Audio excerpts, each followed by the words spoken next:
Այսօր խոսում ենք բժշկության Նոբելյան մրցանակի մասին 2022 թվականի ու գլխավոր բացահայտումներից մեկը այդ մարդկային մի տեսակի բացահայտումն է, որը վերացել է հիմա, ու գլխավորը թե Նոբելյան մրցանակ ստանում են այն ժամանակ, երբ որ օգտակար բան են անում, սրա օգտակար կողմն այն է, որ բժշկության մեջ լիքը հարցերում օգնում է ու էլի նոր բացահայտումներ է անում, ուղղակի զուտ պատմական փաստեր չի էլի, դրա համար Նոբելյան մրցանակի արժանացել։ Հիմա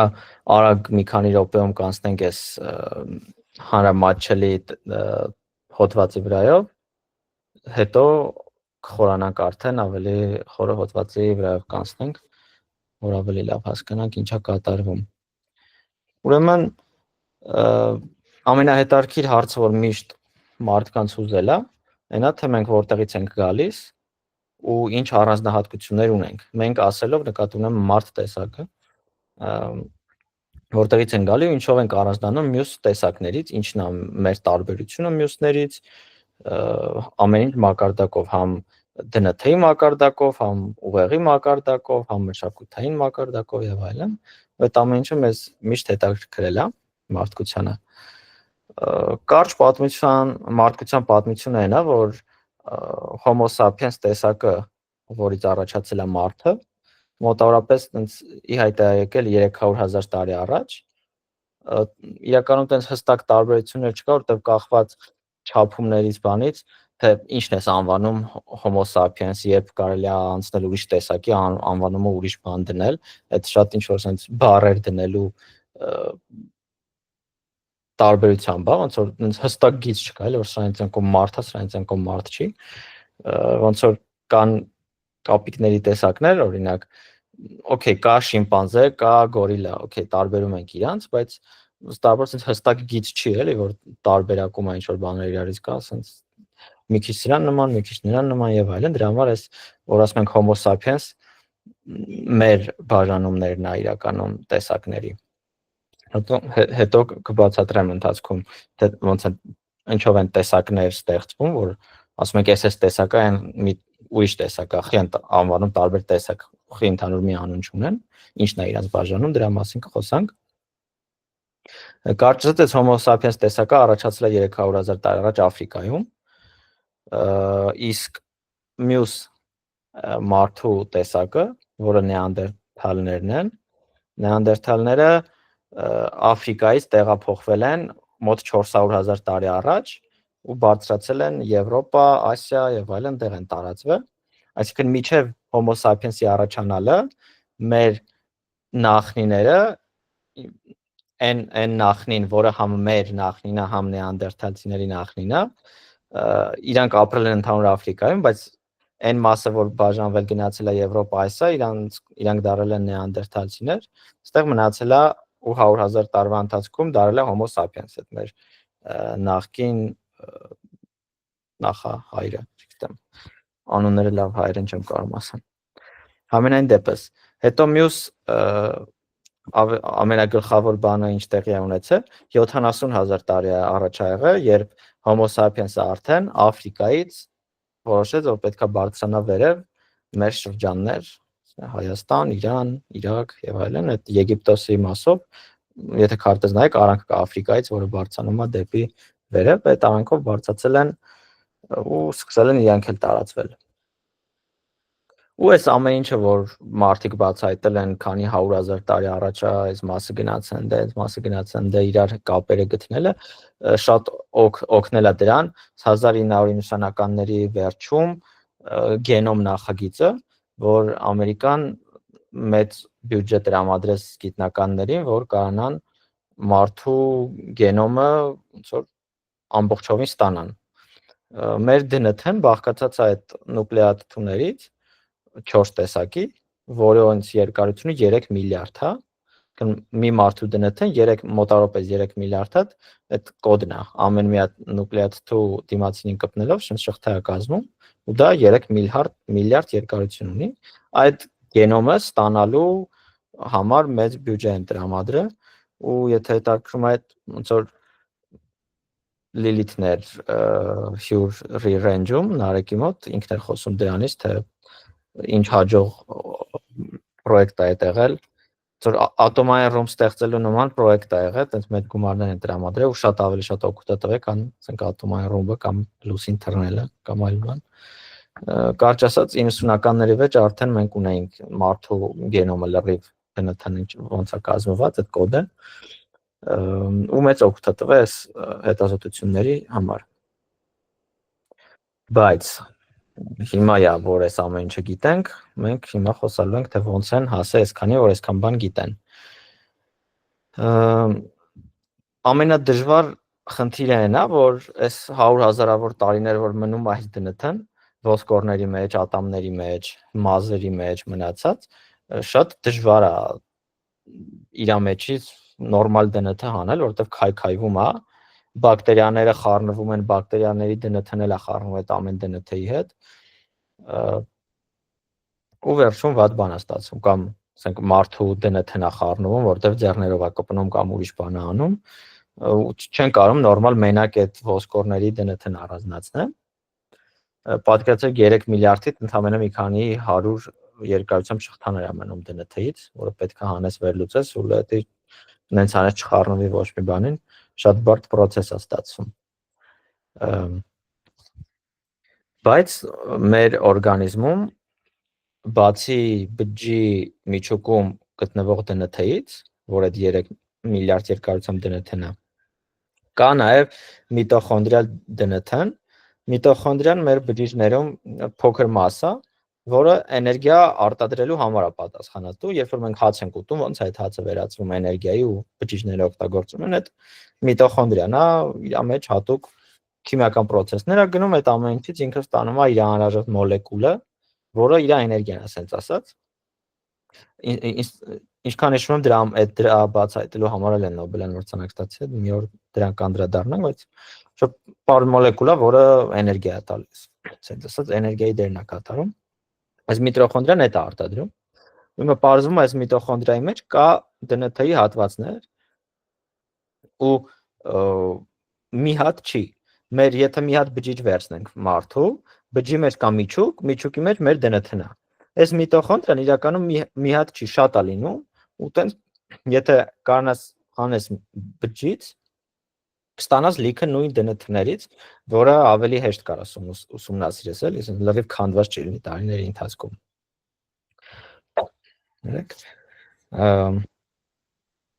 Հա, Նայջան։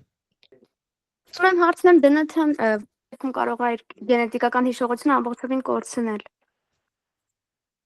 Կամ հնարավոր է ընդհանրապես, որ ամբողջովին կորի։ Որ դες կորի։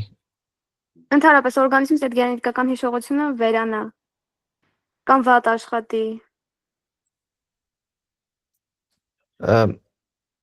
Իրականում հարցը լավ չեմ հասկանում, բայց ոնց որ եթե ուզում ես DNT-ը վերացնել, պետքա DNT-ն բառացում իմաստով վերացնես, վառես մի բան։ Հա, հասկանալի է մեզ։ Բայց տարիների ընթացքում խի են ոսկորներն ու ատամները վերցնում, որտեղ ամենամնայունը դրանք են, մնացած ամեն ինչ տենց վերանում գնում են, բակտերիաները ուտում են, այս ոսկորներն ու ատամները մազերն այս նյութերից են, որ չեն շատ ուշ են քայքայվում, այս նյութերից են, ու իրանց մեջ DNT-ն մի քիչ մնում է, բայց մեկը ամեն դեպքում քայքայվում է քիմիապես, ու շատ քիչ մասեր է մնում, որ տենց մի քիչ նորմալ վիճակում է կարելի է վերլուծել։ Okay, բայց այս միտոխոնդրիայի մեջի DNT-ն շատ ավելի կարճ է, 16500 երկարություն ունի միջինում, ու հետարքիր մասը ստեն է, որ բոլոր մարդիկ իրանց միտոխոնդրիալ DNT-ն ժառանգում են իրանց մորից, բոլորը, ու հորից ոչ մեկ չի ժառանգում իրա այս DNT-ի այս հատվածը, շատ յուրահատուկ բան է էսի, կարելի է դրա մեջ խորանալ խիա տենց եւ այլն, բայց հիմա դրա ժամանակը չի։ Ամեն դեպքում սկզբում այս մարդը ուսումնասիրել է այս միտոխոնդրիալ DNT-ն, բայց լիքը բաներ են բացահայտել, բայց սա սահմանափակ է, որովհետեւ դու մենակ սրանով կարաս ուսումնասիրես, թե մորգիծը ոնց է գնում, ասենք 100,000 տարի առաջ մայրական գծով ծնողները ով են եղել, որտեղ են եղել եւ այլն, բայց մենակ մոր մասին իմանալը ոչ չի, նաեւ տղաների մասին է պետք մտածել։ իրենց մասն տեղեկություն հավաքել, դրա համար հետո անցել են ընդհանուր ԴՆԹ-ն ուսումնասիրելուն, ոչ թե այս միտոխոնդրիալ ԴՆԹ-ն։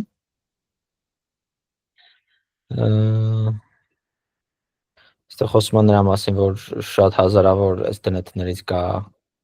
օրգանիզմում ու կարելի է հեշտ ուսումնասիրել։ Ու այս արդեն այստեղ նկարագրում է այդ բաժանումը մարդկանց շատ արագ, ուրեմն մարդն ու կապիկները իրարից բաժանվել են 7 միլիոն տարի առաջ, մեր նախնին, որը ումից առաջացել են գնացել է կապիկները, ավելի կոնկրետ շիմպանզեն, որը մեզ ամենամոտիկ կապիկն է, ու մարդը 7 միլիոն տարի առաջ է եղել։ Հետո մոտավորապես 700,000 տարի առաջ ստեղից այս որ գնացել են մարդիկ Եվրոպա ու Ասիա, իրանցից առաջացել են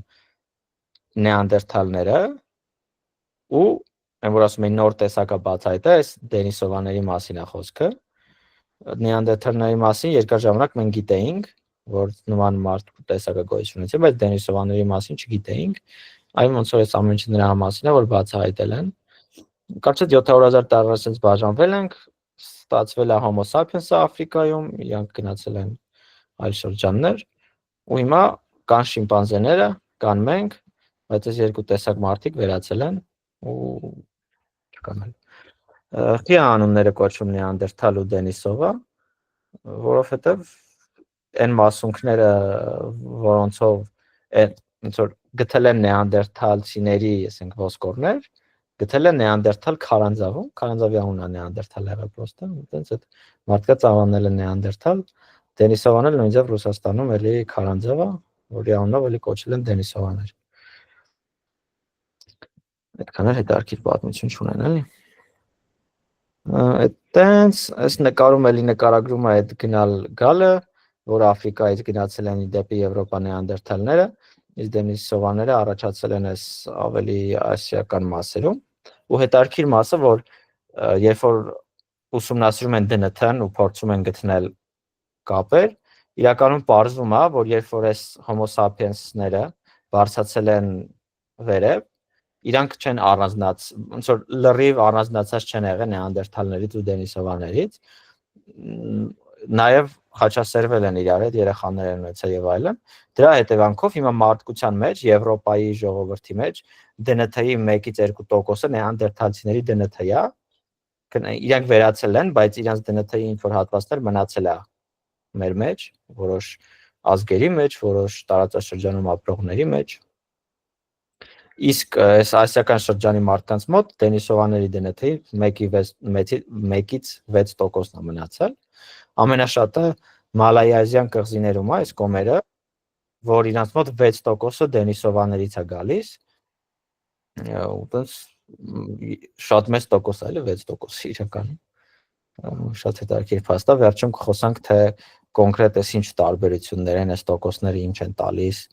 եւ այլն, բժշկության տեսանկյունից էլի։ Հավանություն ջան։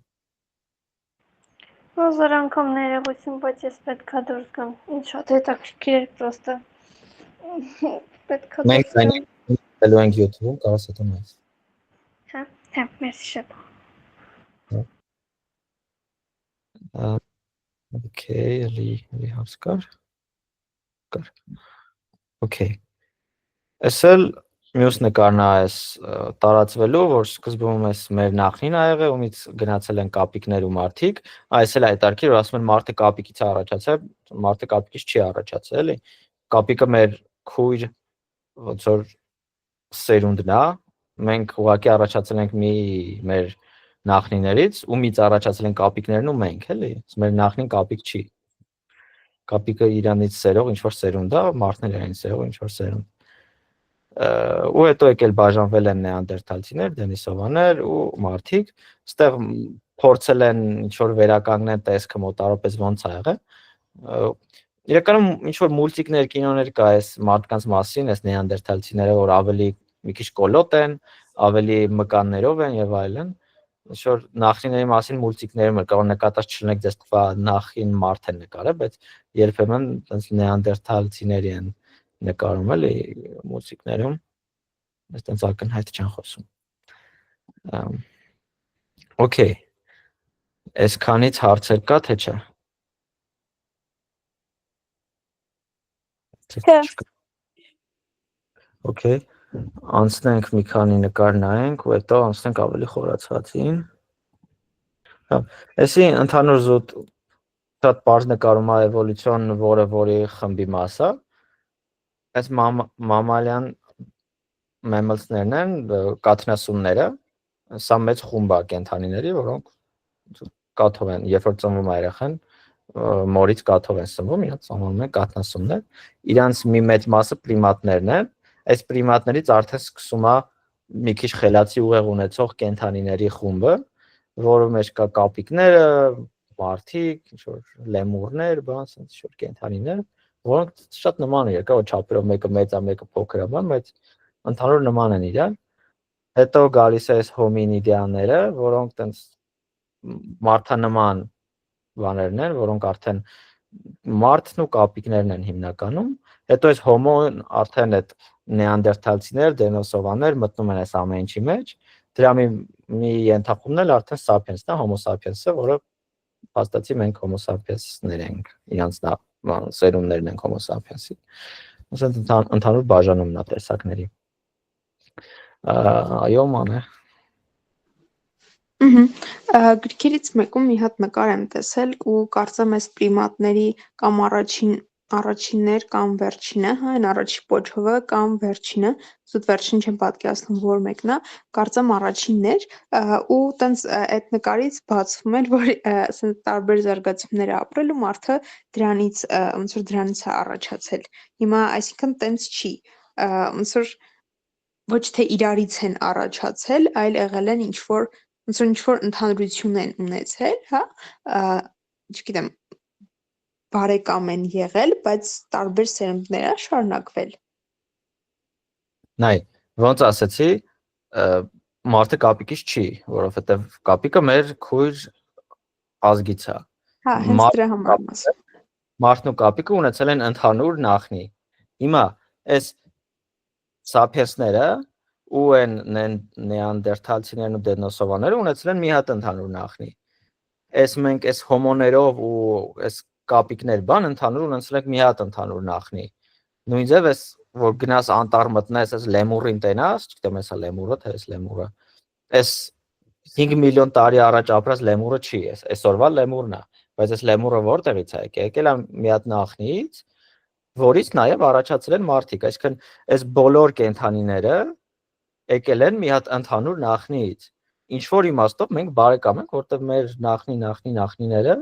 մի անձնավորություն ա եղել, որոնցից առաջացել են գայլերն ու մարդիկ, ասենց ասած։ Բայց այդ չի նշանակում, որ մենք գայլերից ենք, էլի։ Կարող է ցույց է տրվում ճանապարհ թե մարդը որ տեսակներից է գալիս, օրինակ կարող է լեմուրին ավելի աննման, քան վագրին, օրինակ։ Հավանաբար տենց է։ Բայց իրանից չի էլի, պրոստը կարող է ինքը ավելի մոտիկ բարեկամը մեզ, քան մյուս կենդանին։ Հեսա մենք կնայենք ավելի խորացված տարբերությունները։ Սա ընդհանուր էր, այս ինչ ցույց տվեցի։ Հիմա մի քիչ կարանք ուրա էկրանս գնանք ավելի այս հոմոների մոտ։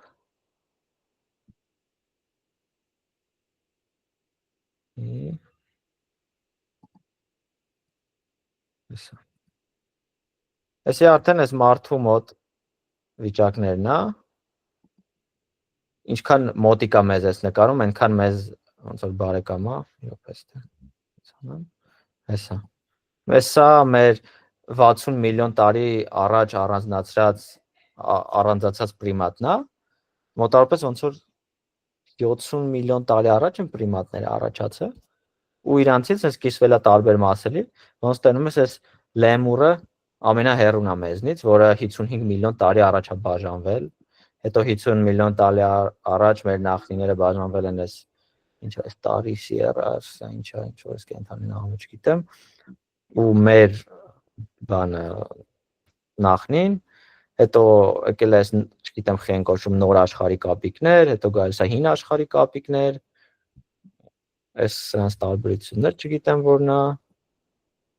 հետո գալիս են գիբոնսները, օրանգուտանները, գորիլաները ու շիմպանզեները։ դրանից մեր մոտիկ ամենամոտիկը շիմպանզեն է, որը քանի միլիոն է, 6 անցած նկարը որ նայեցինք 6-7 միլիոն տարի առաջ են բաժանվել այդ տեսակից, ոնց առաջացել են մարդիկ ու շիմպանզեներ։ Նաև կա բոնոբոների տեսակը, բոնոբոները ոնց որ շիմպանզեներից հետո մեզ ամենամոտիկն են, ինչքան գիտեմ, ոնց այս նկարում չկան, բայց ոնց որ գլխավոր տարբերություն կա մեր բնավորության մեջ, մենք ավելի շատ շիմպանզեներին ենք նման, ագրեսիվ ենք ավելի,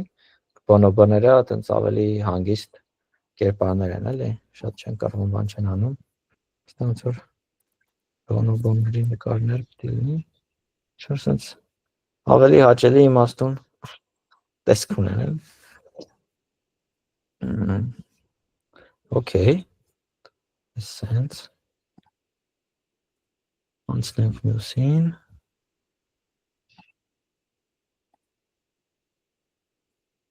Սա ամենահետաքրքիրն է։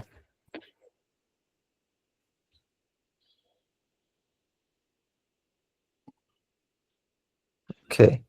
Էսի մարդկանց բանն է, ճյուղավորումը, թե ոնց է այն, որ ասացի բաժանվել է շիմպանզեի ու մարդու, էսի այն բաժանվելու մասն է, երբ որ գնացել է դարել են կապիկները ստեղ արդեն գալիս է մարդկանց ենթատեսակները, հազար ու մի տեսակ, կարմիրներով նշած է բանը ժամանակակից մարդը, կապույտներով ընդհանուր մարդ տեսակը, այսքանը, կանաչները հեսա կասեմ ովքեր են, ու հին հոմինինսները, որ sense բաժանումներ կա իրականում այդ հոմոներ, ինչ որ հոմոդիաներ, հոմինինսներ, ինչ որ sense խմբերի է բաժանված այն մամալների բաների պես, բայց դա շատ տարբերություն չկա, որ ինչ խմբի է պատկանում։ Հիմա ըստեղից շատ տեղեկություն չունենք, ոնց գրած է անորոշ վիճակները։ Հետո ինչ որ sense տեսակներ ա եկել, անունները չկարդամ, որոնք այս տակը տարեթիվն է գրած, օրինակ էսի 7-ից 6 միլիոն տարի առաջվա մեր նախնիներն են, հետո 6-ից 6-2-ից 5-8 միլիոն տարի առաջ, այս կմախները իրական գտած կմախներն են, էլի, որ գտել են DNT թեստ են արել, տեսել են քանի տարեկան է եւ այլն։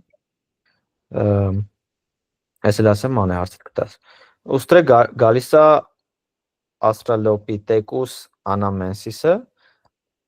Հիմա կմտածեք Australopithecus-ը ինչ կապ ունի Ավստրալիայի հետ։ Կարող մտածեք Ավստրալիայից են եկել, ինչ են եղել, բայց ոնց է Աֆրիկայից են եկել։ Բարձվում է Australio կամ տես մի բառ լատիներեն նշանակում է հարավ։ Դրա համար Ավստրալիա կոչվում, հարավում է։ Իսկ Pithecus նշանակում է կապիկ, իսկ Australopithecus նշանակում է հարավային կապիկ։ Ու տենց հարավային են անվանել տարբեր պատճառներով են անվանում, կամ Աֆրիկայի հարավից են գտել այս գանգերը, կամ հարավում են ապրել, իրանք չգիտեմ ինչ-որ կապ կա, ամեն դեպքում հարավային կապիկներ են կոչվում, ու այս կանաչներն են դրանք հիմնականում։ Okay, ման է հարց տասա։ Այս մի քիչ կբարձրացնեք վերև առաջին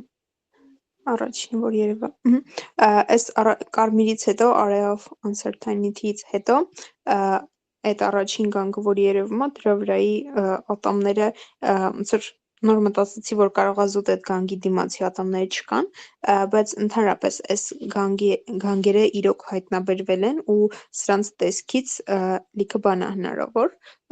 ոնց որ վերցանել, հա, օրինակ ինչ են կերել այդ ժամանակվա մարդիկ կամ նման բաներ, տենց բաներ ոնց որ բացահայտում են, թե չեն մտածում այդ մասին, չեմ կարծում թե ոնց որ չեն անի, տենց գիտություն կա, որ օրինակ զբաղվում է այս գանգերի ուսումնասիրմամբ ու դրանցից հասկանա, օրինակ հենց այս հին մարդիկ ինչ են կերել, որտեղ են ապրել, ինչ միջավայրում, իրանց այդ գանգի տեսքից։ Ճիշտ ես, այս գանգերը 100% վստահ չեմ, որ իրական գտած sense նկարած է, բայց մեծ վստահությամբ ուղղակի նկար չի դրած, կարող է կոնկրետ գանգը չի նաև 3D են ինչ որ բաներ գանգի մասեր են գտել 3D վերակառուցել ոնց տեսք մոտավորապես կունենալ, բայց այն փաստից որ ջարդմրտված է մասեր կա չկա, հավանաբար ինչ գտել են, այն էլ այս նկարում դրել են։ Ոնց տենում եք, շիմպանզեի գանգը շատ սիրուն սպիտակ գանգ է,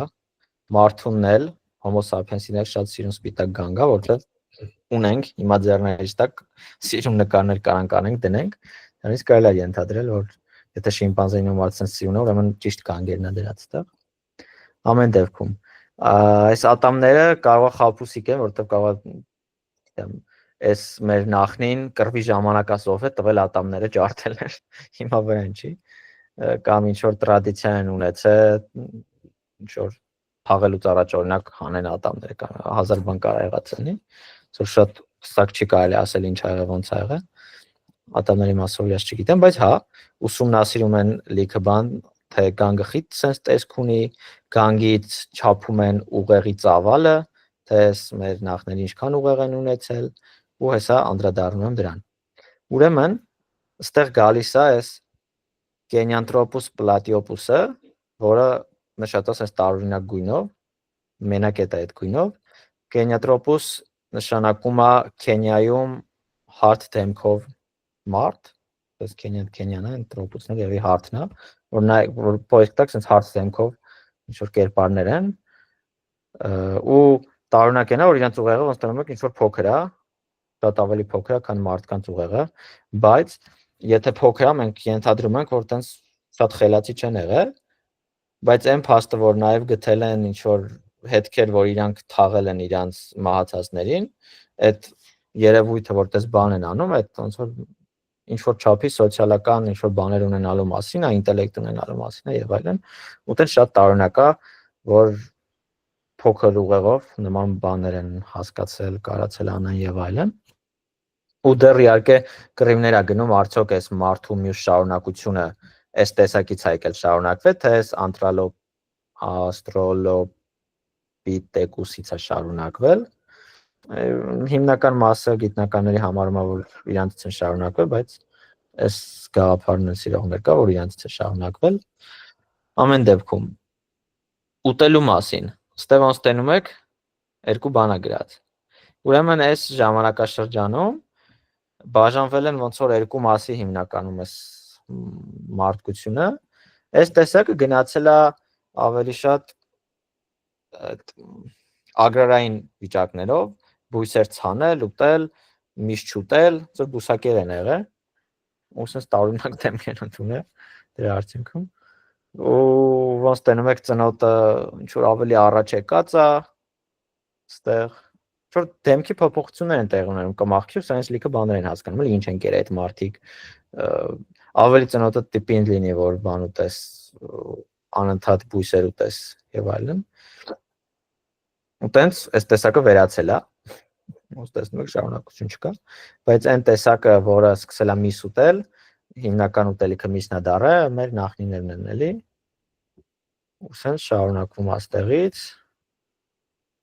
ու այստեղից արդեն էլի այս հարցականով էլի ակնհայտ չի ոնց է այս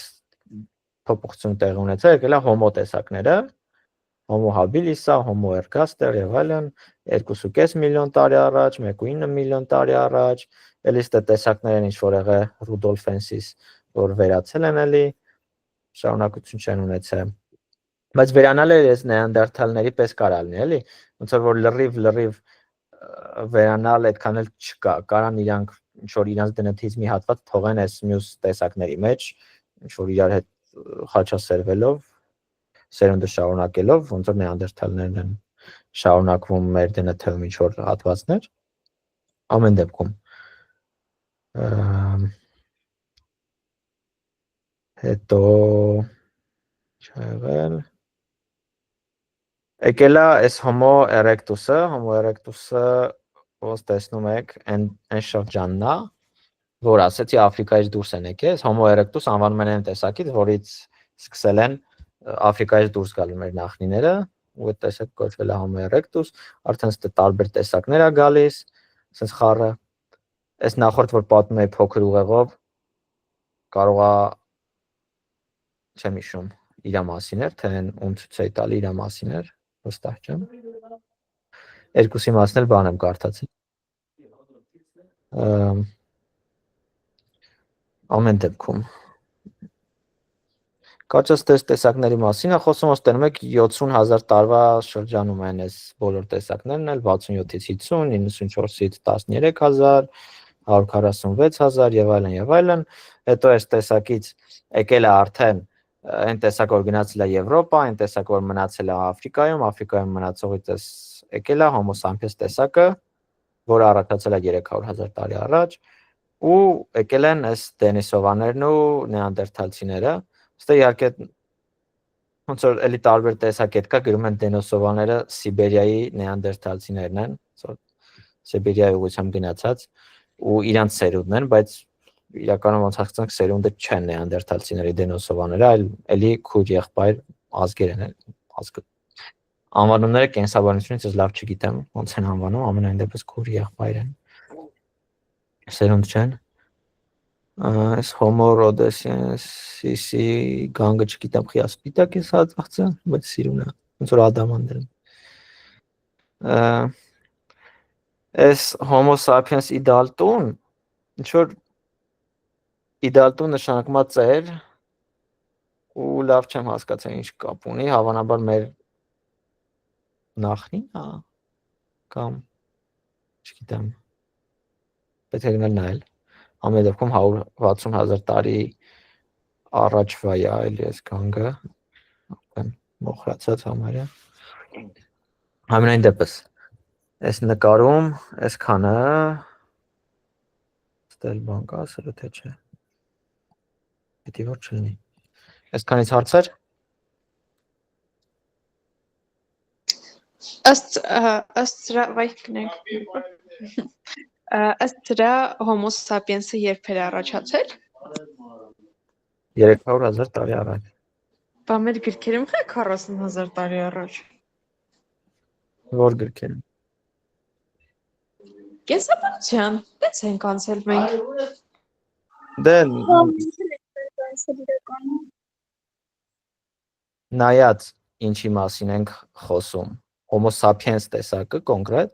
300,000 տարի առաջվանից հետո այդ մարդկանց տեսակներին անվանում են Homo sapiens, բայց դրա արանքում էլ կա էլի բաժանումներ վստահաբար, ինչ որ պահի, երբ որ սկսել են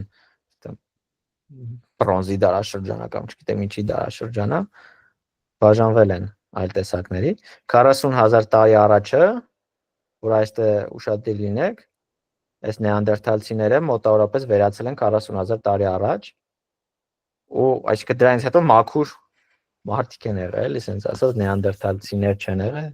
դենիսովաներ չեն եղել, միայն եղել է Homo sapiens-ը։ Դրանից ինչ որ անվանում են 40,000 տարի առաջ, ասենց մենք էինք արդեն, ասենց ինչ որ բան չգիտեմ։ Կամ ուրիշ բանի եկան, պետք է ճշտել։ Անայ ջան։ Ճիշտ ասած, այդ ուղեղի փոքրության մասին խոսել, որովհետև այդ վերջերում ինտերնետում էլ վիդեո էր տարածել, որ մի մարդ պատահմամբ իմացել էր, որ իր ուղեղը փոքրացած է, բայց ինքը սովորական գնացել էր աշխատանքի, ապրել էր, մտածել էր, ու շատ գիտնականներ էլ շատ փոքր ուղեղ են ունեցել, ուզում եմ հասկանամ այդ փոքրությունը կապ ունի լավ մտածելու կամ ինչ որ ապրելու հետ ազդում է, թե չէ։ Երկու տեսանկյունից հարցին կարող պատասխանեմ։ Մեկը որ այդ քո ասած դեպքը նենց չի ուղեղ չուներ մարդը կամ փոքր էր ուղեղը, այլ պրոստի հիվանդություն էր զարգացել մոտը, որ հեղուկով էր լցվել ուղեղը ու նեյրոններին ցենց ճզմել էր պատերին, նեյրոնները կային, նեյրոնները աշխատում էին, եթե ուղեղ չունենար մարդը չէր ապրի, բնականաբար, պրոստը ոնց որ ասում են լրագրողները սիրում են անուններ տալ, ասել չուներ ուղեղ, ուներ ուղեղ էլ իրականում պրոստը մի քիչ տարօրինակ էր, ու այդ ուղեղի չափերը իրականում մարդկանց մոտ տարբերվում է, փորձը ծավալն են չափում, կշիռն են չափում, վստահ չեմ որ կա բան Միջինը ոնց որ 1.3-ից 1.4 կիլոգրամ է։ Ոնց որ ծավալն էլ 1500 սանտիմետր խորանար, թե ինչ ասեմ ինչ որ բան է, դրան մոտակա, բայց խելացի մարդկանց մոտ ուղեղը փոքր մի քիչ չգիտեմ այդ մասին, կարելի է գնալ նայել, բայց ուղեղի փոքրության ու մեծության մասին շատ հետաքրքիր թեմա է ընդհանուր ինքը, օրինակ թղերի ուղեղը մեզանից մեծ է, շատ ավելի նեյրոններ ունեն, խի մեզանից խելացի չեն, պարզվում է նեյրոնների քանակու մեծությունը ամենակարևոր բանը չի, ուրիշ բաները ընդհանուր կառուցվածքն էլ է կարևոր, թե ինչ հատվածներից է բաղկացած, ինչ նեյրոններ կա, ինչ որ հատվածներում, որից ինչքան հատված եւ այլն, ինչքան սինապսներ կա, ու սինապսներից էլ ոնց որ խոսելու ենք էլի այս թեմայի շուրջ, բայց հետաքրքիր մասը այն է, որ իրականում այս արհեստական բանականությունը, որ զարգանում է, պարզ է դառնում, որ օքեյ, մեծ ուղեղ ունենալը բնականաբար օգուտ է նրանով, որ ավելի շատ բան կարա սովորի ճակերտավոր, ավելի հզոր է։ Բայց խնդիրը իրան սովորացնելն է, ինչքան մեծ է նեյրոնային ցանցը, այնքան դժվար է իրան train անել, հայերեն սովորացնել։ Ու մարդու ու բնական ուղեղն էլ է հավանաբար, տենց օքեյ, կարաս տրիլիոնավոր նեյրոններ դնես, բայց այդ օգտագործելը իրականում ճիշտ դասավորելը, train անելը, տենց այդքան էլ հեշտ գործ չի։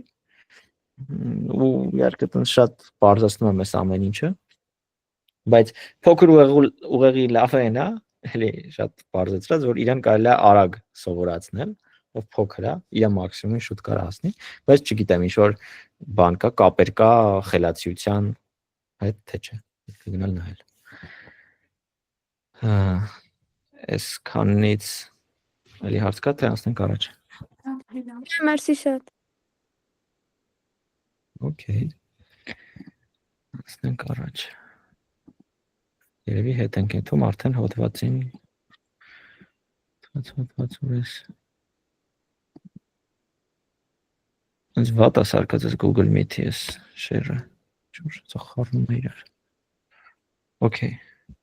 Էսի մեր advanced հոդվածը նրա մասին է որ 55-ից 65 միլիոն տարի առաջ են առաջացել առաջին պրիմատները Ասացի մասին պատմել եմ, ստես միտոխոնդրիալ DNT-ի մասին է, որ պատմեցի էլի, մորական կողմից է փոխանցվում, սկզբում դրանով էին հետազոտում, հետո արդեն այս 1990-ականների վերջից արդեն ամբողջ գենոմը կարացին կարդան ու մեթոդներ հայտնաբերեցին, թե ոնց այդ նախնիների, ոսկորների DNT-ները կարդան եւ այլն։ Հետարքիր մասը, որ այս Նոբելյան մրցանակակիրը իրականում շատ հետաքրքրվում էր Եգիպտոսով, Egyptology Egyptology-ով էր հետաքրքրվում, ոնց որ այդ բանն է էլի սֆերան այդպես կոչվում ոչ թե մասնագետը ու տենց բացի իր գործից նաև ձեռի հետ փորձում էր մումիաների DNT-ն կարդալ տենց հետաքրքիր բաներով էր զբաղվում, որոնցից էլ այդ մումիաների DNT-ը կարդալուց քիչ-քիչ վերածվեց մեր նախնիների, ավելի ճիշտ այդ ավելի հին նախնիների DNT-ներ կարդալը, որտեղ մումիաները տենց շատ հին չեն ոնց որ 2400 տարեկան մումիաներ էր կարդալ, որը շատ հին չի։ Հետո մեծ ձեռքբերումը, որ այս մարդը ինչ արեց, իրականում այդ երբ որ վերցանում էին DNT-ն Այն իմաստով խնդիրներ առաջանում, որ տարբեր բակտերիաների DNT-ներ էր խառնվում դրան, մարդու DNT էր խառնվում դրան, որ ձեռներով կպնում էր կամ օդում քո բջիջները մահացած ման են գալի եւ այլն խառնվում դրան, ինչ ասել նոմա, կարծած հեչ լավ բան չի ստացվում։ Դրա համար տենց լավ սկսեցին մաքուր սենյակներ ստեղծել լրիվ, որ ոչ մի բան չխառնվի այդ մասերին, կանան նորմալ հետազոտեն ու այդ աղմուկը հանեն էլի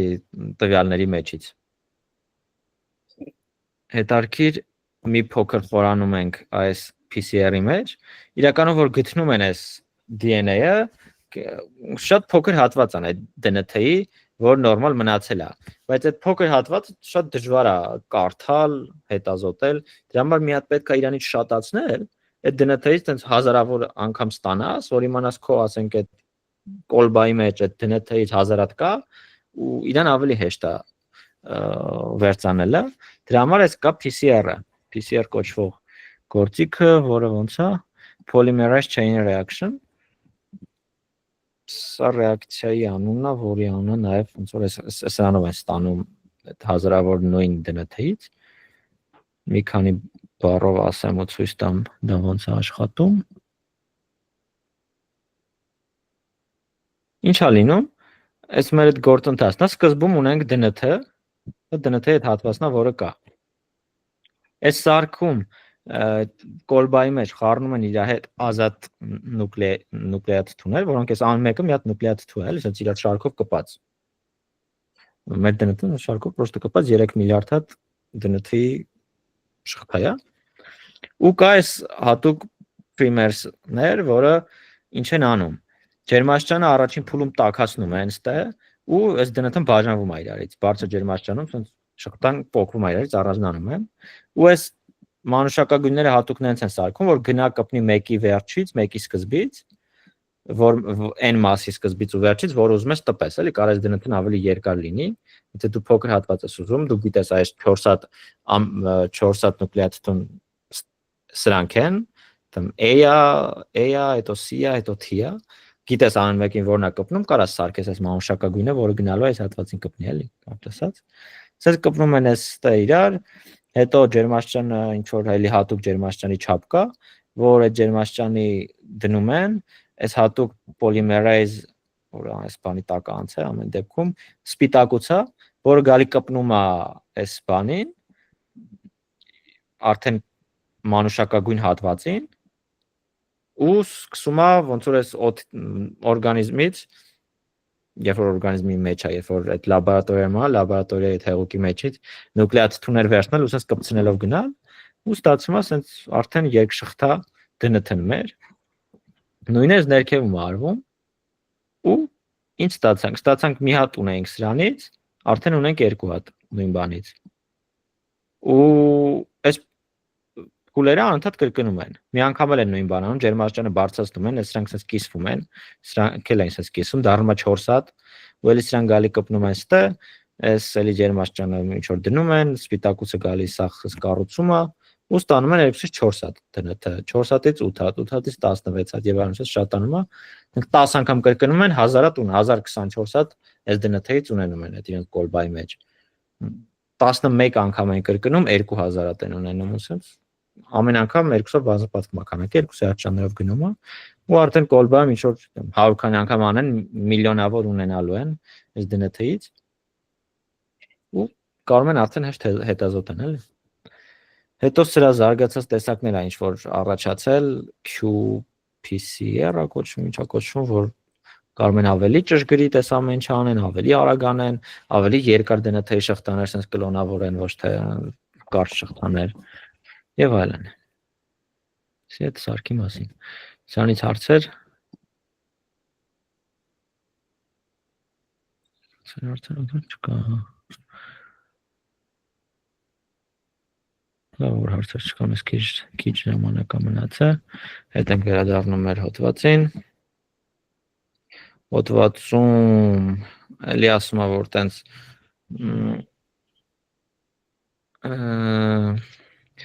այնքան է զարգացել ամեն ինչ, որ դաժե կարող են 1 միլիոն տարի առաջվա մամոնտի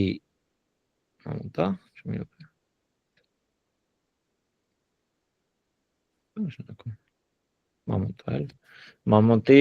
բան, մամոնտի ատամից DNT-ն հանել ու վերցանել, տենալ այսում DNT-ն, 1 միլիոն տարի առաջվան արդեն կարող են, էլի այդքան զարգացել է։ Հետարքիր նկար։ Ինչ են անում, վերցնում են տարբեր մարդկանց, այս ինչքան գիտեմ են սենց միտոխոնդրիալ DNT-ի հատվածներ, նույն հատվածը տարբեր մարդկանց մոտ են վերցնում, հետո վերցնում են այս նեանդերթալցիների, ոսկորների, ատամների եւ այլն ու մազերում գտած DNT-ները, էլի այդ նույն հատվածը, ու շիմպանզեներին են վերցնում նույն հատվածը, ու չափում են, թե քանի հատ տարբերություն կա։ Իսկն այդ էվոլյուցիայի ընթացքում մուտացիաներ է լինում, ու տենց են այս տարբեր տեսակները առաջանում, էլի։ Ու այս X-երի առանցքը ցույց է տալի, թե քանի հատ տարբերություն կա այդ նուկլեատիդների մեջ, քանի հատ կոդա փոխվել, ստե մարդու միջև, ասում մի մարդու այդ մասի, ուրիշ մարդու այդ նույն DNT-ի մասի մեջ, քանի հատ տարբերություն կա օրինակ, ու այս Y-ների առանցքը ցույց է տալի, ոնց որ քանի տոկոսի մեջ այդքան տարբերություն կա։ Ու ինչ է ստացվում, այս մոտավորապես միջինում 5-ից 10 տարբերություն լինում է երկու մարդու DNT-ների մեջ, ու երբ որ սկսում են համեմատել մարդու ու նեանդերթալցու DNT-ների այդ հատվածները, միջինում 25 է լինում, այսինքն շատ ավելի տարբերվում է, Իսկ շիմպանզեներինը շատ ավելի շատ էլ է 55-ից մինչև 60, սենց միջինում 55 տարբերություն է լինում։ Այս գրաֆիկով արդեն տերում ես որ կա տեսակներ, կա մարդ, կա նեանդերթալցի, կա շիմպանզե, բաշխումներով հասկանում ես էլի, որ տարբեր տեսակներ են։ Այդ տեսակների մասին խոսալուց ոնց որ եթե կենսաբանությունից ոնց որ անցել ենք դպրոցում, բոլորս էլ ես չեմ հիշում իհարկե, ինչ որ դե կար ցեղ, կա բան տեսակ, կա չգիտեմ, կարծես ինչ որ բաժանումներ կա, այդ բաժանումներից մեկը այն բաժանումն է, որ այդ երկու տեսակ կենթանին կարում են իր այդ խաչասերվեն երեխա ունենան, թե չէ։ Որ եթե կարում են, ուրեմն համարվում են այդ նույն տեսակի, չգիտեմ, տեսակին անվանում, թե ուրիշ բառ են անվանում, ամենայն դեպս այդ ինչ որ բաժանման միջոց է։ Ու դրանով նեանդերթալցիներն ու մարդիկ այն ժամանակվա շատ տարբեր չեն եղել, դրա համար են կարացել սերունդներ տան իրար հետ, ու դրանով հասկանալի է դառնում, որ նման են եղել իրար, շատ այնքան չեն տարբերվել, որ չկարողանան սերունդ տան։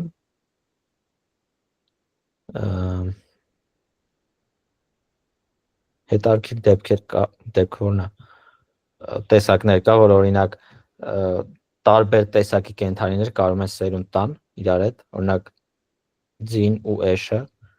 որ խաչասերվում են, երեխան լինում է ավանակ։ Ավանակ։ Չէ։ Չեմ ասում։ Սխալ եմ ասում։ Ոնց է։ Ավանակը էշի տենց մի քիչ ոնց որ սիրուն ձևը չի, նու բառը նույնն է, չի։ Իհարկե։ Կողմից սխալ եմ ասում, իհարկե։ Այս բառերը թռնում են, մտքից թռնում են։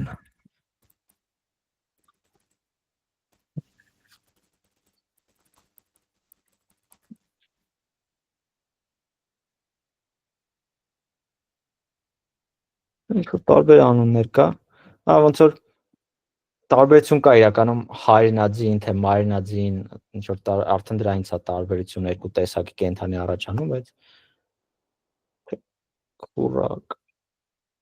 քուրակը ինձ ձակն է։ Սա խառնեցի բումրերը։ Լավ։ Վիկիպեդիաներ չի բերում իմինատը։ Կարող է այն պոնիի նման մի հատ բան կա, որ իրականում պոնի չի, ձիուց է առաջացել։ Զուտանն ես չեմ հիշում, բայց ինքը ավելի շատ պոնիի է նման, բայց ձիու ոնց որ սերունդ է։ Դա պոնին, պոնի պատմությունը չգիտեմ вообще։ Առասպելական չի պոնին իրական։ Հենց տենց նկարներ կան, որ հենց ավանակի ու ձիու խառնուրդ է, ու ինքը լինում է էշ, այդ ձիու բանով էլի սիրուն այն վզի վրի հատվածով։ Սիրուն կենթանի է ստացվում։ Բայց հետարքիր փաստն է, որ այդ կենթանին չի կարող էլ ձակեր ունենա։ Որ չբերա լինում ձիու էշի ձակը, դրա համար տենց չի շարունակում սերունդներ ստացվում, էլի մի սերունդ է։ Ամեն դեպքում շատ շեղվեցինք։ Կամ ավանակա կամ քուրակ։ Ամոթ հավասկի ձիու ձակին քուրակ են ասում, մենք բերում ուրիշ կենթանի անուն ենք կպցնում, երևի։ Ամեն դեպքում մեծ կներ են սխալվելու համար գնացեք GPT-ի հետ կամ Wikipedia-ով ճիշտ է կանոնը ոնց էր ավանակ էր թե քուրակ։ Ես GPT արեցի ու բերում է cool։ Cool իմ մոտ բերել է մուլ ու հինի, մուլ երբ որ էշն է հայրը, հինի երբ որ ձին է հայրը, բայց այդ անգլերեն անուններից է թարգմանել, հայերեն հավանաբար ավանակ են անվանում բոլորին։ Ամեն դեպքում։ Ասենք ստե առաջ։ Խոսում այդ մասին, որ մենակ մորական կողմից է դա շարունակվում,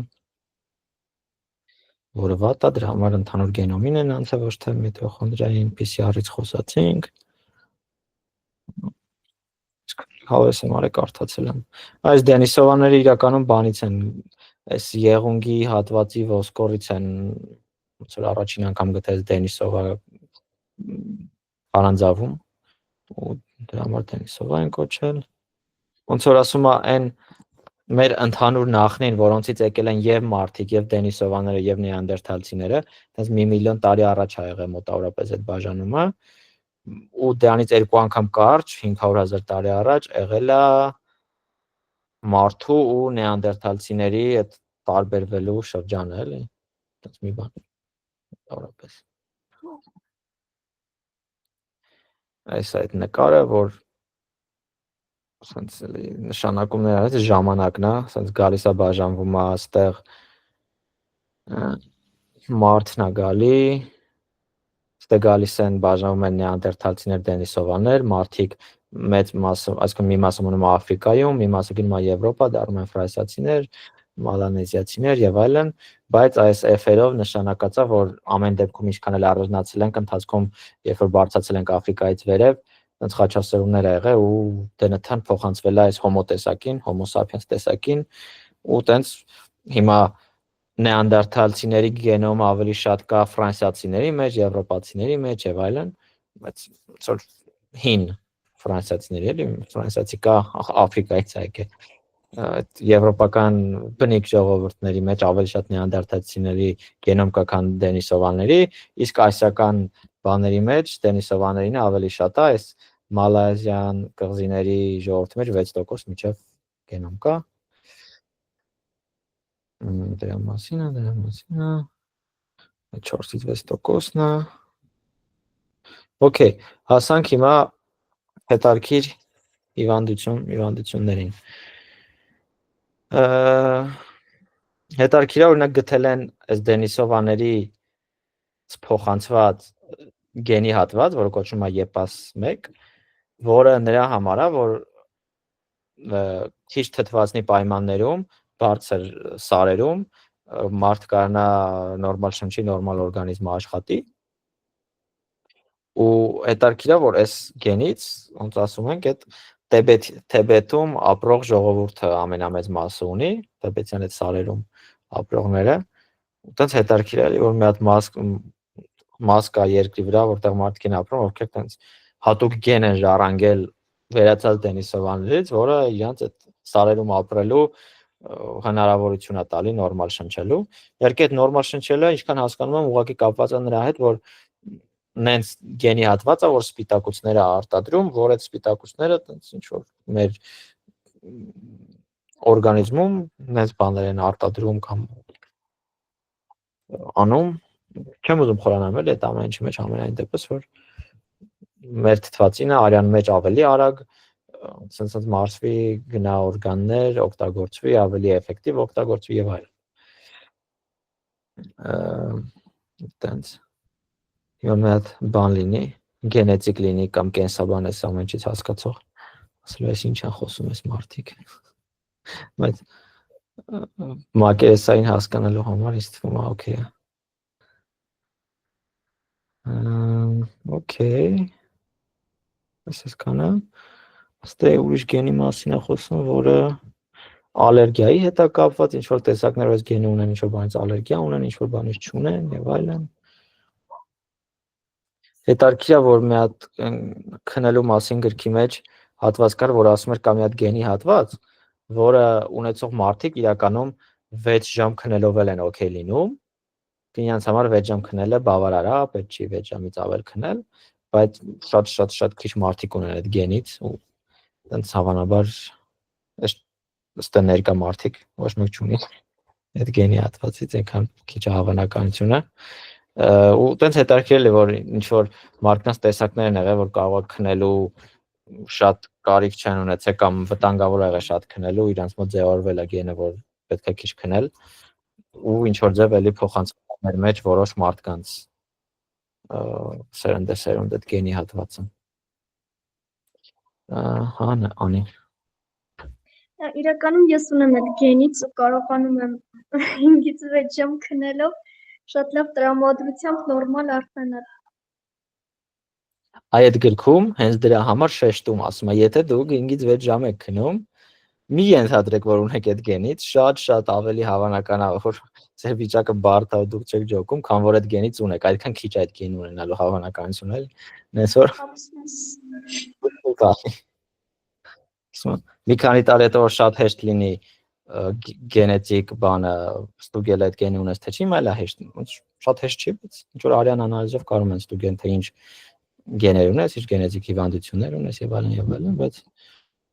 կարելի է ստուգել տենալ իրականում տենց վարի է տալի քեզ 6 ժամ քնելով, թե իրականում ունես այդ գենը։ Ամեն դեպքում, հա, սինապսների մասով, այն է բանը, որ իրականում հայտնաբերում են գեներ, որ օքեյ, ինչն է մարդուն տարբերել այդ տեսակներից, մարդը ավելի ինչ որ ինտելեկտուալ եղել, խելացի եղել, քան այդ տեսակները, ու դες պարզում են էլի, որ իրականում գեներ կա, որ հատուկ սպիտակուցներ են արտադրում, որոնք տենց օգնում են սինապսների ստեղծմանը, ավելի լավ սինապսներ են ստեղծում, սինապսները այդ մեր ուղեղում նեյրոնների միացնող այդ բաներն է, ուղիներն է, ինչով նեյրոնները կապվում են իրար հետ։ Ու ոնց որ զուտ ինչ որ գենի հատված, որը փոխում է կառուցվածք ուղեղի, սինապսների եւ այլն, տենց կարա լիքը փոփոխություններ բերելի ինտելեկտի հետ կապված, դες տարբերություններ դնի, բայց ստե ուշադիր է պետք լինել, որ այս ամեն ինչը ուսումնասիրելու հետ մեկտեղ մարդիկ մի քիչ մեջները ռասիզմ է առաջանում, ու տենց բան են անում, ենթադրում են ինչ որ ռասաների են բաժանում, ասում են այս ռասայի ինտելեկտ ավելի ցածր է, չգիտեմ, Աֆրիկայում ապրող աֆրո ժողովրդի ինտելեկտը ցածր է, չգիտեմ, եւ Եվրոպայի ռասայից, բայց ոնց որ պետք չի ռասիզմը, այս ամեն ինչի մալցելու պետք չի ռասիստ դառնալ իրականում, այս ոնց որ այդքան էլ ակնհայտ չի, ով է խելացի, ով խելացի չի, կամ ոնց պիտի ջոկես խելացիությունը եւ այլն, կարճ ասած պետք չի ռասիզմի ուղղությամբ գնալ, այս ամեն ինչի իմանալուց հետո բոլորին համարում ենք մարդ անկախ ռասայից, ու բոլոր մարդիկ հավասար են իրար, անկախ ռասայից, մաշկի գույնից եւ այլն։ Ու իրականում դες պատմություն կա, որ ժամանակին IQ-ն էին հայտնաբերել, IQ թեստը, թե IQ թեստով մարդկանց IQ-ն չափեն, տենց իբր լավ բան էին արել, բայց բարձրացած հեշտ լավ բան չէին արել, որտեղ սկսեց ահավոր վատ բան դրանից հետո Ամերիկայում IQ-ով մարդկանց տենց տարբերակում էին ալֆաների, բետաների, մեծ IQ-ով մարդիկ, ցածր IQ-ով մարդիկ, տենց ինչ որ ու շատ խտրականություն էր առաջացնում, որ ցածր IQ-ով մարդկանց նույնիսկ ինչ որ վերացնում էին, ինչ ասած չէին անում էլի։ Կարճ ասած գիտությունը պետք չի բերել մարդկանց վերացնելու համար օգտագործել, որը նաև անում էին ֆաշիստները Գերմանիայում, այնց փորձում էին ցույց տալ, որ տեսեք, մեր արիական ցեղի գանգը այս տեսքն ունի, իսկ մնացած բոլոր մարդկանց գանգերը, չգիտեմ, ուրիշ տեսք ունեն, մենք ուրիշ ազգ ենք, մենք ընտրված ազգ ենք եւ այլն, մնացածին պետք է վերացնել, կարճ ասած դրա ուղղությամբ չեն գնում։ Հիվանդությունների մասով էլի գեներից լիքը բան է կախված, հիվանդությունների հետ կապված, ու հետաքրքիր է, որ ինչ որ գենի մասեր կա, որ ինչ որ հիվանդություններ ուժեղացնում են, ինչ որ հիվանդություններ թուլացնում են, ու էլի գտել են ստե նեանդերթալցիներից փոխանցված գեներ, որ կամ դենիսովաներից չեմ հիշում, այդ գենի պատճառով կորոնավիրուսը, ով ունի այդ գենը, կորոնավիրուսը շատ ավելի ուժեղ է իր մոտ լինում ու մահացության տոկոսը ավելի բարձր է լինում, որը բազմա Հնդկաստանում է, Հնդկաստանում այդ գենը ունեցողները շատ են ու իրենց մոտ ավելի ագրեսիվ է եղել կորոնավիրուսը, շատ ավելի մարդաբարակվել, մահացել եւ այլն, բայց այդ նույն գենը կամ դրան նման ինչ-որ գեն բան, ինչա դրան, GI-ի, միավի դեմ է լավ աշխատում ու չի թողում ինչ որ տարածվի։ Նաև հետաքրքիր է հрьяաների պատմությունը, որ բան է եղել, հрьяաները երկար ժամանակ այտենց որ իրանց ազգի մարդկանց հետ են մենակ ամուսնացել ու այտենց ազգը չի ծրվել, ասենց ասած, ու այդ ունի դրական կողմեր, բացական կողմեր, բացական կողմերն է, որ այդ մուտացիաները կուտակվում են հիվանդությունների ու այտենց քո ազգին յուրահատուկ հիվանդություններ է առաջանում ազգիդ մեջ, որ ուրիշ ազգից դնթ չի գալիս, խնդիրներ առաջանում, բայց այդ հрьяաների դեպքում ինչ էր եղել, իրանց մոտ հիվանդություններ կա ազգային, ինչքան գիտեմ, որ իրանց ազգին ամենակ յուրահատուկ, բայց դրա շնորհիվ իրանք ձեռք էին բերել իմունիտետ կամ նման մի բան տուբերկուլոզի դեմ, ու հрьяաները համարյա տուբերկուլոզ չեն վարակվում, չեն մահանում տուբերկուլոզից եւ այլն, ու տենց երկար ժամանակ դավադրական տեսություն կար էլի, որ մտածում էին հрьяաներն են տուբերկուլոզը ստեղծել, որ մարդկանց վերացնեն, իսկ իրանք չեն վարակվում։ Տեսեք, ոչ մի հрья տուբերկուլոզից չի մահանում։ Այսպես տենց զուտ գենետիկական հարց է, որ ունեն ԴՆԹ, որը տենց քնոմա չվարակվել տուբերկուլոզով։ Շատ հիվանդությունները տենց միանշանակ չեն, էլի, այն ԴՆԹ-ի գենի պատճառով, որ կարա հիվանդություն առաջանա, նաև կարա ուրիշ հիվանդություն թուլանա, էլ։ Ուստը մի հատ բանի մասին էլ ես խոսում։ Դեք էկրանը փոխեմ իրա։ Այս մարդը Նոբելյան մրցանակակիրնով էս ամեն ինչը բացահայտել է, ոչ միայն ինքը իր գոլեգաներն էլ իր լաբորատորիայում եւ այլն։ Ուստը մի հատ հիվանդության մասին է խոսում, բայց դիքա գտնել։ Կանեք։ Հա, հիշեցի։ Ուրեմն պարզվում է, այս մեր նախորդ նոբինարների ժամանակ, որ խոսում ենք մեր զգայարանների մասին, թե մենք ոնց ենք զգում ինչ-որ բան, օրինակ ցավը, որոշ տեսակներ ցավի զգում ենք այդ կամ բոլոր տեսակները, չգիտեմ, զգում ենք իոնային թունելներով, որ մեր մաշկի վրա կա հատվածներ, որ երբ որ ինչ-որ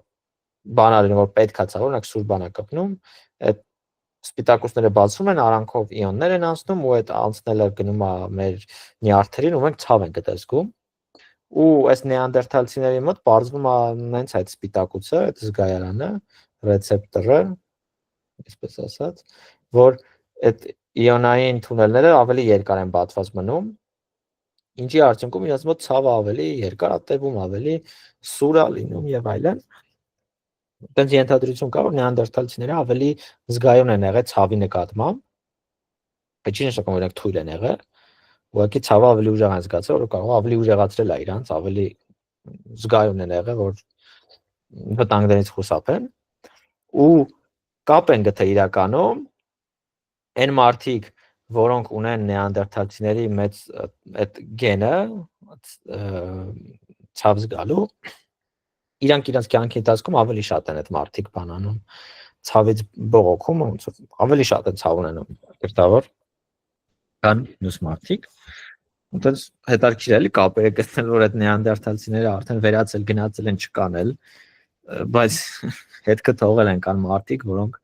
ավելի ուժեղ են ցավ զգում, ավելի երկար են ցավ զգում այդ գենի պատճառով։ Այդտենց իրականում հատված կա այս ծննդաբերության, երեխա ունենալու եւ այլն հետ կապված թե ինչ գեներ է փոխանցվել նեանդերթալցիներից, որը ոնց տենում եք, այս տոկոսներն անշած Եվրոպայում ավելի շատ է, Ամերիկայում էլ շատ տեղեր կա, որտեղ Եվրոպայից են մարդիկ գնացել Ամերիկա, հետո իհարկե, դրանից առաջ Ամերիկայում մարդիկ են եղել։ Իդեպ էլ է հետարքիր, եթե չէիք նկատել, կապող բան չկա այս Ամերիկան Եվրասիայի հետ,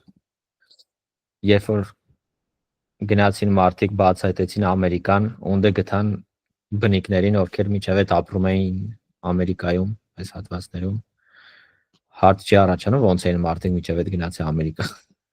որ մի հատ էլ այդքան շատանան։ Ինչ որ մեկը գիտի։ Թե չէ։ Չէ։ Okay։ Պարզվում է նախ այս հատվածը, որ երկիրը կլոր է, այս Ռուսաստանի այս ծերը շատ մոտիկ է այս հատվածին, Ամերիկայի, Ալյասկայի այս հատվածին, բայց մեկը արանքում օվկիանոս է, ցամաք չկա։ Պրոստը այն հին ժամանակ սառցե դարաշրջան է եւ արի շատ սուր տեղ է ու սառույց է եղել այս հատվածում ուղակի ու կարելի է պրոստը սառույցի վրայով գնալ նույնը ստեղ։ Այստեղ չէ։ Դեռ սառույց եղել թե չէ, չգիտեմ։ Պիտի որ սառույց տեղել եղած լինի։ Շուտ այս նկարներ կա ժամանակաշրջանով սառույցի բարձրությունը ինչքան է եղել օվկիանոսի մակարդակի հետ հարմատած, համենայն դեպս էլի դες կղզիներով կարող ես կղզին մարդիկ օրինակ կղզի վրա առանձնացել են տենց տեսակա մարդկային առաջացել, որտեղ Սաուդի վրա գնացել են, տենց էլ կղզում մնացել են։ Համենայն դեպս շատ բան չգիտեմ, շատ բան չասեմ, սխալ բան չասեմ։ Հեսա տենում եք գծով հետա ցույց տված, որ ստեղից անցել են, sense տարածվել են մարդիկ։ Հետո նոր նավով ստեղից, ավելի ճիշտ ստեղից, sense ֆռացել են, եկել են ստեղ, որ ճիշտ գլոբուս։ Մոլորակի մյուս կողմով եկել են ստեղ, այստեղ։ Տենց։ Մի հատ բան էլ մնացել ասելու։ Հա, Խի են վերացել այս տեսակները մարդկանց, իրականում տես տարբեր տեսություններ կա, իրականում տեսության հիմնական մասն է, որ մենք ենք ազդել նախ, մենք տենց փաստեր կա ոնց որ մենք էլ ենք իրենց հետ պատերազմել, ոչնչացրել, ինչ ասես չենք արել, լավ վնաս ենք հասցրել կարճ ասած, նաև երբ որ գնացել ենք Homo sapiens էլի, կռիվ ա եղել սնունդի համար, եւ այլնի համար, կարճ ասած, մարդ չեն կարացել իրեն գոյատևեն, մենք ենք կարացել գոյատևենք, ինչ-ինչ պատճառներով, կլիմայական պայմանների խնդիր ա եղել, կլիման արագ փոփոխվել, բայց հստակ ապացույցներ չկան, թե ինչի են վերացել այս տեսակները, բայց կան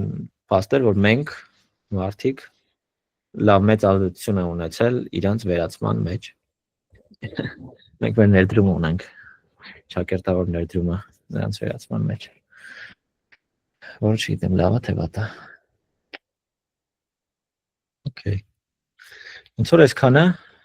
մի ժամ 20 րոպե ստենք համարյա։ Հարցեր։ Ինչ հարցեր ունեք։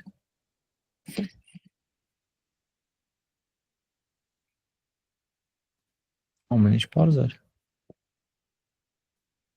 Ով ասամանը։ Հա, իրականում մի քիչ այս թեմայի հետ կապ ունի, բայց այս ձեր բացատրածի հետ այդքան չէ։ Այս վերջերս մի հատ հաղորդում էի նայում, այդտեղ խոսում էր Երևանյան հիվանդությունից ու ասում էր, որ այդ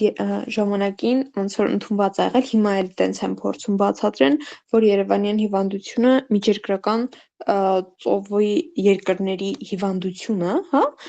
այսինքն դրա համար է օրինակ որ Հունաստանի մի հատվածում տարածված է եւ այլն, ու այդտեղ խոսվում էր այն մասին, որ Թուրքիայում մի հատ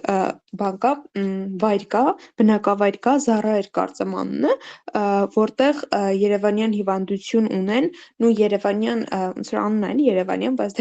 Երևանյան դեպքան է կապ չունի, այդ հիվանդությունը ունեն 140 հոգուց 3-ը, ոնց որ 140 հոգի չեն, բայց ամեն 140 հոգուց 3-ը ունեն այդ հիվանդությունը, ու այդ խոսում է նրա մասին, որ այդտեղի մարդիկ, թեև հիմա դա Թուրքիայի տարածքն է, բայց ամբողջությամբ հայր են եղել։ Թուրքիայի մյուս հատվածներում 500-ից 3-ներ, ու ոնց որ բացատրում էր, որ այդ բաշխվածությունը կարող լինի մենակ այն դեպքում, որ Զառա բնակավայրում հայերը բոլորը հայեր են, շատ քիչ է որ թուրքերի հետ են ամուսնացել այդտեղի հայերը, այն մյուս դեպքում էլ ասվում էր, որ այդ թուրքերի մեջ այդ հիվանդությունը եղել է, որովհետև ոնց որ մի քանի ծաղկակղ արած հայեր են ամուսնացել իրանց հետ ու ոնց որ դրանով մի խոսքով ուզում էր բացատրել, որ այդ Զառա բնակավայրի մարդիկ ամբողջությամբ հայեր են ու ասում էր, որ հիմա փորձվում է հերկվի այն, որ ոնց որ դա հայերի չէ, էլի այդ ժամանակում, ինչ որ ժամանակում, շատ հին ժամանակներում այդ տարածքում ով ապրել է, դա այս դեպքում հայերը, ոնց որ իրանց հիվանդությունն է։ Եթե փորձում են տարածեն հույների, թուրքերի եւ այլնի մեջ, ոնց որ այդ գենային ֆոնդով, այդ գենային ֆոնդը ոնց որ ասած չի հերիքում, այսինքն այնտեղ շատ քիչ են ու միջերկրական ծովի հետ այդքան էլ կապ չունի։ Ուզում եմ իմանալ ընդհանրապես այս թեմային ծանոթ եք ու ինչ եք կարծում։ Կարա ընդհանրապես օրինակ հիվանդությունը բնորոշ լինի մենակ հայերին ու եթե օրինակ հայրը հայ մարդում ով ունի այդ հիվանդությունը ամուսնանա ուրիշ ազգի մարդու մեջ ու տարածվի այդ հիվանդությունը։ Հետո այդ հիվանդությունը համարվելու է հայկական, թե սենց ուղղակի թողենք, ասենք Երևանյան հիվանդությունը սա երկրներում էլ, սա բաներում էլ կարա լինի։ Զուտ ոնց որ թուրքերի մոտ հիմա կա, թուրքերը այդ փորձում են նենց ներկայացնեն, որ այդ իրանց մոտից է առաջացել ու կապ չունի հայերի հետ։ Հավեսա չէ։ Խորախորացեցի։ Ուզում ենք հիվանդությունն էլ մեզանով անենք, հանկարծ թուրքական չկոչվի, հայկական հիվանդություն լինի։ Իրականում լավ տեղեկ չեմ Երևանյան հիվանդությունից, ինչքան լսել եմ, էլի նույն պատճառով, որ Կովկասի ժողովուրդը էլի իրար հետ են ամուսնացել մենակ ու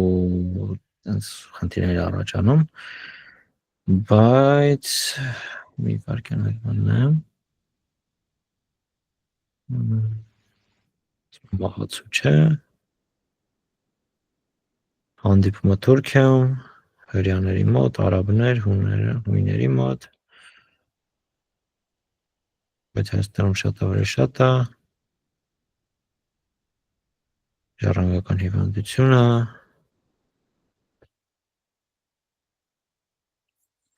այդ է, նախապատմությունը չգիտեմ, բայց երբ որ շատ պետք է հասնել երբ վանից այս հիվանդությունը եկել, վերջի 1000 տարվա հիվանդությունը, թե շատ շուտվա, եթե շատ շուտվա հիվանդությունը, տենց շատ շուտով կարելի ասել 10,000, 20,000 տարի առաջվանից առաջացած, տենց այն ժամանակ չի եղել հայ, թուրք, այլ բաներ օրինատել տարբերակ էս որտեղից է եկել, բայց եթե այս տարածաշրջանում մենակ հավանաբար նոր հիվանդություն է, հին լիներ կտարածվեր ոնց ասում ես, ու տենց է լինելու, ասենք, գիտեմ, 1000 տարի հետո երբ որ այս հիվանդությունը տարածվի ամբողջ աշխարհով, որը հավանաբար չի լինելու, որովհետև ոնց ասեմ, հիվանդությունը ոնց որ խի է մենակ որ հայեր իրար հետ են ամուսնանում, հիվանդությունը տարածվում, որտեղ այդ գեների մեջ կա այն դոմինանտ գեն, ռեցեսիվ գեն, ու երբ որ մուտացիա է լինում, DNT-ն ոնց որ չի ակտիվացնում էդի, դու ունենում ես օքեյ այդ հիվանդության գենը, բայց քո մոտ չի ակտիվանում այդ գենը, որովհետև մենակ մի ծնողդ ունի օրինակ, մյուս ծնողից առողջ գեն է եկել, կամ չգիտեմ, նման մի բան, բայց երբ որ անընդհատ դուք ձեր մեջ եք ամուսնանում, այդ ոնց որ երբ որ երկուստ էլ նույն հիվանդություն ունենում եք, կպնում է իրար, արդեն չի կարա չակտիվանա, էլի ու տեղիք է տալի, ու հետաբար տենց դու ես ունենում, տարածվում է քո երեխեքն են ունենում եւ այլն, բայց երբ որ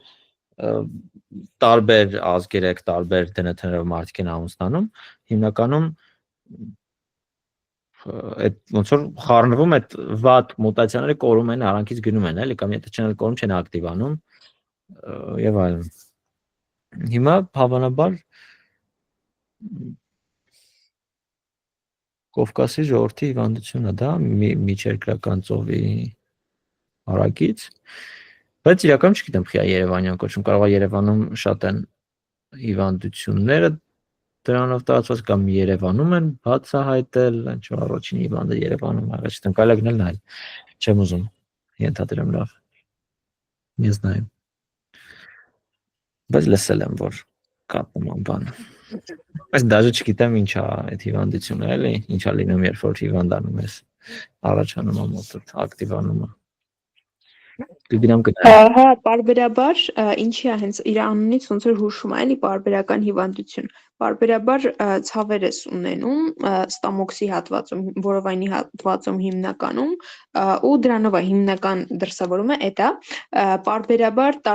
պարբերաբար է կոչվում, որովհետև տարբեր մարդկանց մոտ, ոնց որ ասենք 5 մարդ ունեն այդ հիվանդությունը, 5-ի մոտ էլ տարբեր պարբերություններով է հանդիպում, այսինքն մեկի մոտ կարա մի ամիս չհանդիպի 3 օրով ոնց որ գա այդ հատվածը, որ լավ չի զգում իրան, ու հետո նորից մի ամիս գնա 3 օր գա, մեկի մոտ կարա ավելի շատ տևի, տես թվեր չեմ կարող ասեմ ինչքան, բայց այդ պարբերությունները տարբեր են տևում ու ոնց որ իր մի տարվա մեջ ինչ որ պարբերություն չի ունենում, հետո նորից ունենում է, չի ունենում է, տենց է։ Հա, հետարքի է, կարելի է գնալ նայել խիա տենց լինում։ Այստեղ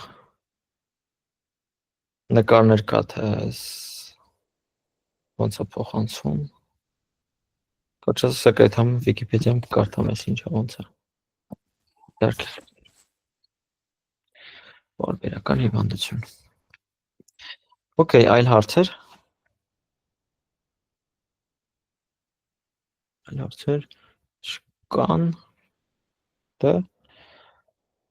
այսօր այսքանը, մերսի որ այսքան մնացիք, հաջորդը լինելու է մի շաբաթ գրականության Նոբելյան մրցանակահանաբար կամ ուրիշ կտեսնենք։ Մերսի։ Շատ լավ, ձեզ շնորհակալություն։ Շնորհակալություն շատ